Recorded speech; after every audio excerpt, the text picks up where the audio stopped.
Hi, I'm Dan from Eightfold Property, and today I'm going to explain a little bit about what a macerator toilet is.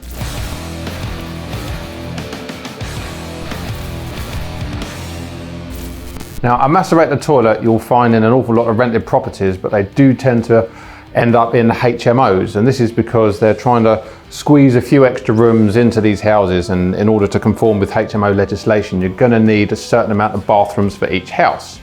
So you may find that you get a small toilet underneath a cupboard, or a toilet is squeezed next to a shower. Now, the difference between a toilet that is run by a macerator and a toilet that is a standard gravity-fed toilet is, as the name suggests there, one doesn't use gravity in order to get the waste away from the toilet. One uses a motor, and so this motor is going to be pulling everything through the toilet and mashing it all up and then sending it out. So you've got to make sure that the only things that are going to be going down there are human waste and loo roll, and I'm including here, do not put down the little cardboard bit in the middle because that will block it up.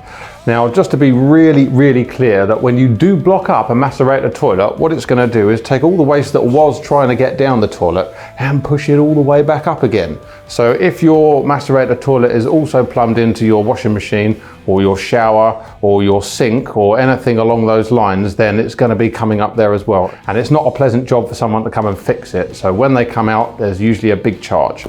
So I know all the HMOs that we manage, we have big signs up saying what not to put down, but it's really quite simple, just human waste and loo roll. So just a little tip here, if you're not renting from us and you're renting from another agent that doesn't put signs up where a macerator toilet is, there's a distinctive sound that it makes, which is kind of like a little motor going at the end of the flush. So if your toilet's making a secondary noise after you've flushed it, the chances are that it is a macerator toilet, but it's definitely worth having a look around at the plumbing at the bottom, and there's usually sort of like a white box that a pipe will be going into, and then a pipe will be coming out the other end.